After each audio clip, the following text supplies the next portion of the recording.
Monster Hunter Wilds beta has ruined my life. I feel no desire to play any other game anymore. Every day is a struggle. I wake up feeling empty, alone, and confused. Please give it back, Capcom. I just want more Wilds. Cut it. With a few months left to wait, we've got to fill the void somehow, but fortunately for us, Capcom has been trickling down trailer after trailer, month after month, giving us a taste of what we can expect come February 28th next year. But the most exciting part of all of this, I think is pretty safe to say, is of course the monsters. Let's just be real for a second here. Monsters maketh the hunter, or something like that. Now, I'm in the please do not spoil every single thing that's in the entire game before release camp part of all of this, but we've been given what we've been given, so we might as well enjoy it, I say. I'm going to go through the roster as it stands right now, November 14th, 2024, and give my thoughts on each monster, what I'm expecting from the fight, and how much I enjoy their design. Basically just a video about how awesome the monsters seem to be so far, and just gushing over their awesomeness. For like 10 minutes or however long this takes. I figure we go map by map for this video. Seems to make the most sense to me. The first one being the one we actually got to play around on in the beta, the Windward Plains. So as a result, the first few monsters on this list are going to be a little bit different because it's not so much speculation. We just already know how fun they are to fight. So let's jump into it. And let's kick it off with the Chupacabra. Chupacabra is a new amphibian added to the roster, and hopefully the first of many. It's our brand new intro monster, akin to like Great Jagras in World, and from a design perspective, it's reminiscent of like a mix between a frog and a gorilla, I think. It has striking color contrast between the blue-green shell and its huge pink tongue, and its gimmick is that it will lick its arms and cover them with sticky saliva to then adhere rocks and other stuff to it to make itself armor and its attacks hit harder. It's a very charming monster. It's very fun for an intro monster. I'm a big fan, I have to say. It's pretty slow and predictable and pretty small. But all of these things are positive, I think. I don't think it needs to be some grandiose thing. It's the first monster we go up against, after all, assuming the first chapter of the game that we played in the beta is the first thing we play in the final release of the game. It's also the first time we've had an amphibian as the intro monster, I'm pretty sure. Yeah, I'm pretty sure about that one. The closest we've been is like Tetranodon or Tetsukabra before this. And yeah, thumbs up. Really like Chupacabra, big fan. Next up is Balahara, a brand new Leviathan. It's sort of this mid-range monster in terms of strength, probably more on the lower end, I would say, somewhere in the ballpark of like Puke or Tobikadachi from World. Design-wise, this thing is freaky looking, man. It's wild. It's got this excavator and drill motif contrasted heavily against its flowing snake-like movements. These tripartite jaws and a lack of conventional eyes make it look particularly alien, with its eyes apparently being akin to like scallop-like clusters along its jaws. It's pretty fitting for a subterranean monster, I must say. I really enjoy its design. I think it looks cool. I think it's a nice breath of fresh air for a desert monster for Monster Hunter. I spoke about it in my Snake Wyverns video. It feels far more fluid and serpentine than other Leviathans we've had in the past, so I sort of said you could have made it a Snake Wyvern, but it's not. It's a Leviathan. And I think it demonstrates a clear step up in the technological and processing power we have in Wilds compared to like Rise and World, particularly with the terrain interaction. This thing is slithering all over the sand and all the rock faces and that sort of thing. It climbs up the terrain. It's a remarkable monster, honestly. It's very interesting. It's a good fun fight. And it takes a little bit of getting used to. Well, it did for me. Anyway. Next up is Doshagama, a brand new fanged beast. Again, a mid-range sort of monster in terms of strength. A bit above Balahara, I would say. Closer to like World Anjanath. It even 1v3s Balahara in its turf war, so it's definitely stronger. Design-wise, it's probably one of the least interesting designs we've seen thus far. I actually thought it was a pretty weak showing for the first large monster we saw in the first Wilds trailer. It's grown on me, though, I must say. I rather enjoy it now after fighting it. It seems to take its design inspirations from lions and bears, having features of each. It also exhibits the pack dynamic we've seen, which is quite interesting, with the Alpha Doshagama being noticeably more red in color and considerably larger than the other ones. Out of all the monsters in the beta, Doshagama took the most getting used to, for me at least. I needed time to learn it properly, which paid off for quite a rewarding little fight.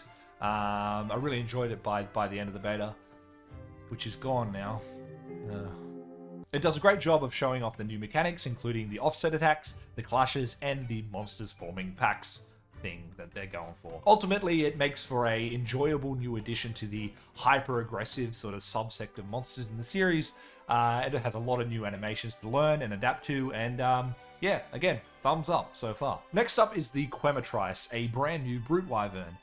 This is one of the few Windward Plains monsters we didn't get a chance to fight in the beta, unfortunately, and since we haven't versed it yet, nor do we have any in-depth footage so far as I'm aware, we can't be sure what to expect just yet. I imagine it being on a similar level to Doshagama, maybe not quite as strong because it doesn't do the pack thing, but who knows, I don't know. Design-wise, I'm not super crazy about this guy, I must say. At first, because it looks like a chicken, I thought we were getting a new, powerful bird wyvern, but unfortunately, that's not the case. Nothing about its design is super intriguing to me as of right now. The igniting oil from the tail thing is giving goofy Glavenus vibes, but I am open-minded and I do trust the Monster Hunter development team to make an intriguing monster, so yeah, it should be cool.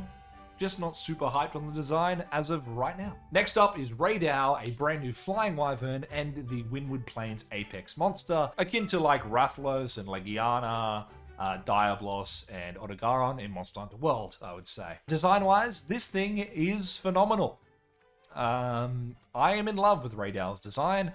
Its shining golden yellow scales are super striking, particularly during the sand tide, coupled with the brilliant blue crystals it gets on its wings and tail. The horns being able to articulate around into what is effectively a sci-fi railgun to fire off incredibly powerful bolts of lightning is amazing. It is a visual feast of a fight. Amazing stuff. Love it. 10 out of 10. No notes. Just more of that, please. I'm hoping for the same passion and love to be given to each of the other apexes as well. This guy is a great first showing for those monsters. I've mentioned I thought it was a little slow in my previous video, but on reflection, I actually think it's great. It's a fantastic hunt, it felt really good to learn, and it punishes you for being too cocky, I would say. Easily my favorite monster in the beta. I love learning to fight it with multiple weapons. It was just really good. From here, we then have a small set of monsters confirmed to be in the Scarlet Forest, which is a forested area full of trees, as forests are known to be, ruins, and a whole bunch of water. The inclemency in this map is a torrential rainstorm that raises the water levels of all the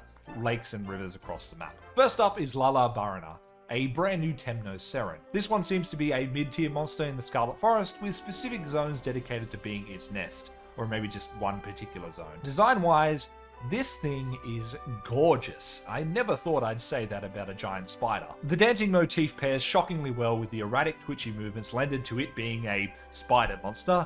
The rose-shaped abdomen is some of the most breathtaking visual design I've ever seen, and the raw visual spectacle of it dancing around its crimson nest is just wow, man. Very excited to fight this thing, whether it's strong or not. I don't care, just give it to me now. It is nice to be getting more Temno-Serens, with the only others being Nursilla and Raknakadaki with their respective subspecies. It continues the theme of World being intended to bring a broad audience in with cool dragons and that sort of thing, so that they can then get back to the weird and wonderful shit with Wilds. Amazing, 10 out of 10 visual design. I can't say anything about the fight yet because I don't want to see too much of it as it stands right now. I know there is footage out there, but I'm saving it. But I think it looks great so far from what I've seen. And then we have a Congalala, our first returning monster. He is a fang beast and he is a big pink monkey. Congalala is a classic monster from the second generation, finally getting its due with their HD glow up. The Congalala's design is a mess. By all intents and purposes, it shouldn't work, but it does for some reason. I can't quite put my finger on it. It's bright pink, has a big round belly with huge claws on either hand. It's got a hippo face, a pointed hair tuft on top of its head, and a bare ass that farts all over the place. But it works, man. I don't know what to tell you. It just works. There's a reason it's a fan favorite. It's just so Monster Hunter. I love this monkey. Assuming it doesn't have anything too surprising, Congalala is low on the food chain, but a welcome returning monster nonetheless. Then we have another returning monster, a bird wyvern this time. The Yarn Kutku. We got Garuga back in world, and now it's the Kutku's time to shine. This guy is the bird wyvern. Without him, none of the other flying bird wyverns exist at all. It comes from the very first Monster Hunter game. Kutku is about as iconic as they come, besides like the Rathalos. He's up there. I adore the Kutku's design for much the same reason I enjoy Congalala.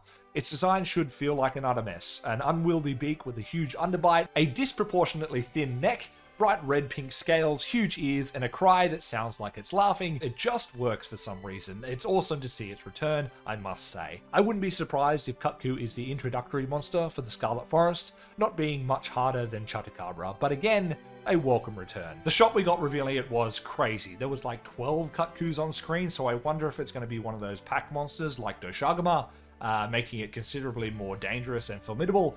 I don't know, we'll have to wait and see. And last but not least, the apex of the Scarlet Forest, the brand new Leviathan, Uthduna. Uthduna? Uthduna.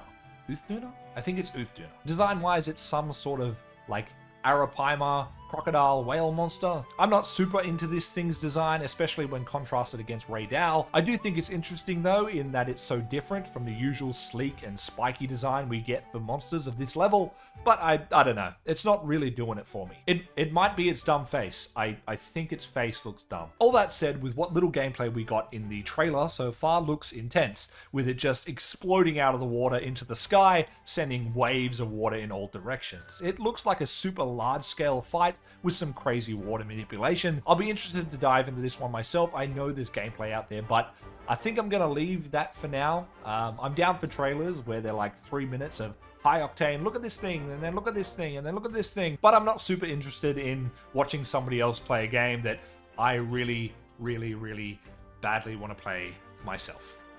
Yeah. So I haven't really watched the gameplay of Uthduna just yet. Moving on to the third and at this stage final map revealed so far, we have the Oilwell Basin. This is a series of caverns filled with oil, tar pits and thermal vents, and it's got a lot of unique man-made features throughout. The inclemency for this locale appears to be man-made as well, and is known as the Fire Spring, as all the oil and gas around the map ignite to transform this map into a volcanic hellscape. Fun times ahead, I guess. We only have a couple of monsters revealed for this region, the first one being Rompopolo. This guy is a brand new brute wyvern, and first things first, impeccable name, amazing, love it. This thing is a freaky little guy. Like, I cannot think of another monster that quite fits this creepy ass design style. Maybe Kazoo and Giginox? Even then, there's something about him that's really unsettling. I don't even know where to start. The bloated, lumpy body full of gas is grotesque in the best way possible. The scythe hands are crazy, and the mosquito face with the beady little eyes is very unsettling. Not to mention, he's always got his tongue whipping around everywhere. This thing's existence is an affront to God, and I'm here for it. I enjoy it a lot. I love that they're going back to this buck wild design style, and they just sort of really seem to be having fun with it. Love it. Excellent. I'm excited to take this crazy little guy on, I gotta say. It seems like it's got a bunch of poison gas attacks, planting its tail into the ground and making poison explode up out of it. It's giving a mix between Puke and Brachydios for me. Yeah, should be fun. Our next monster is the Fanged Beast Ajarakan, and it was only a matter of time before we got a brand new monkey reveal. We all knew it was coming, and they're always a welcome addition. For me, anyway. This guy reads like Capcom saw the Fire Monkey in Wild Hearts and said, hold my beer, let's make this, but good. Fire Monkey just translates well. In particular, I like that the spikes on its body make its silhouette into this, like, giant flame. It's a good monster. Not my absolute favorite so far, but it's still pretty cool. I look forward to fighting it and the interactions it might have when you've got, like, multiple Ajarakan in the map at once. We do see a couple in the trailer. Maybe they've got some form of attack where they interact with each other. That would be cool. It would be nice to have some of those back again. And it seems to have a lot of cool terrain interactions. I actually would have thought that this guy was the apex monster of the Oilwell Basin if we didn't get revealed the next monster. So let's jump into that now. And the final monster we have in the Oilwell Basin as of right now is the Black Flame. It's a brand new monster. What classification?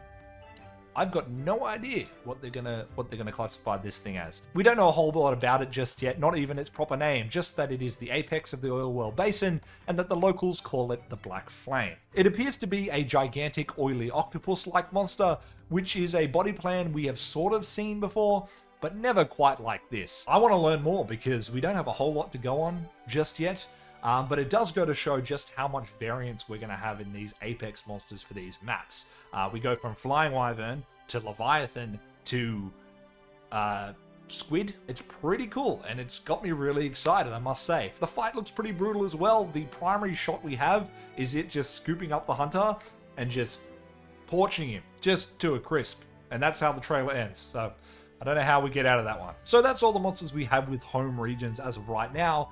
There's bound to be some overlap, like we already know that Doshagama can walk into the Scarlet Forest. There's probably going to be several monsters like that, I would imagine, but that's all we've got right now. We also know that the Rathalos will be back. He was in the teaser trailer that we got back at the Game Awards last year, and by extension, probably safe to say that the Rathian will be back as well, and there's not much to say about those two that hasn't been said before.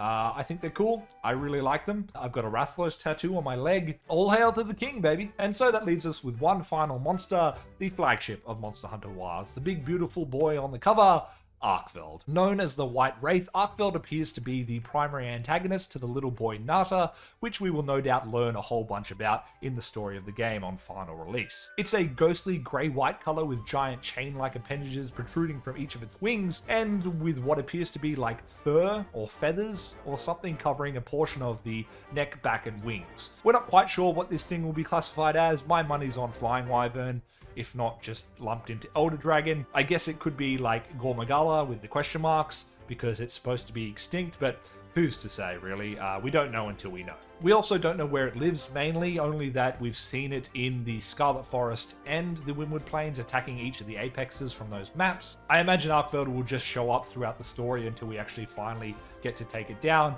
in multiple different maps, and that's just the teasers we'll get for it. Design-wise, I like this thing. I think it fits with the requirements of a flagship monster, where usually the rule of cool prevails. I particularly like the big tusk-like spikes on its head, and I'm interested to see the function of the chains and how they interact with the player once we finally get a taste. And that's it for the large monsters. I'll quickly go through a few of the small monsters that I like. There's a whole bunch of like little half-second clips of small monsters that we get in the trailers. Not really going to talk about them too much, just mainly going to go over the ones that we actually got to go up against and get some interactions with in the beta. The Karatnoth are our new go-to large herbivores and the primary prey animal for the larger monsters in the Windward Plains. These are grounded but very nice designs, drawing from pangolins coupled with something like a ankylosaur or a stegosaur or something. In particular, I like what I assume are the alpha males of the herd, having the spikes that act like the grounding stones to protect the rest of the herd from the inclemency. I think it's a nice little bit of environmental storytelling. The Dalthodon are something like a bipedal buffalo and serve to diversify the herbivores, so it's not just one note. Very reminiscent of Kestodons, both in terms of design and functionality. They also interact with the villages of Canuford as well, which is pretty cool. You can find a whole herd of them in the village. The Baunos are just a new type of winged drake, which are basically just Noyos with a different name, as far as I can tell. They're fine as well. There's not much to say there. The Gyjos are cool new crocodile-like leviathans found in the shallow water.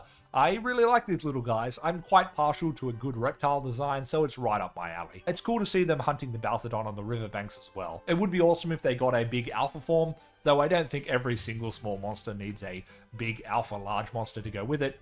They're perfectly fine the way they are. It would just be cool. The Talioth are new, what I assume, bird wyverns. They're aggressive little bastards that will just dive onto large monsters as a group if they see an opening. They're nothing too special, but again, a very nice addition that makes the world feel that much more alive. The Balakshi are a cool little Neopteran that we got to see the arachnophobia toggle turn them into slime, so that was pretty fun. I think they're pretty cool. They've got a pin attack that's pretty gnarly, and they're a nice little bit of diversity in the roster. Now seems as good a time as any to talk about the secret. What's not to love, honestly? I understand that some feel that it's a little bit trying to be everything at once, but I don't know, man. I just really liked how they were implemented.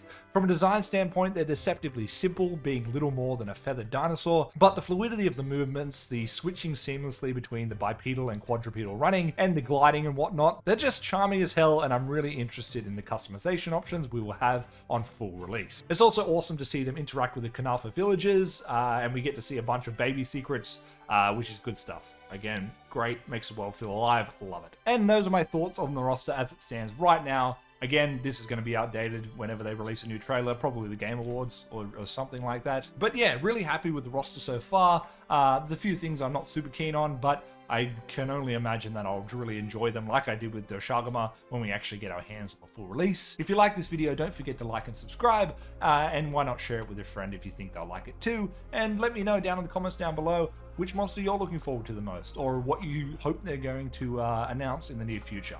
But yeah, that's it for this video, folks. Thanks for watching. I will see you on the next one. Yeah, see ya.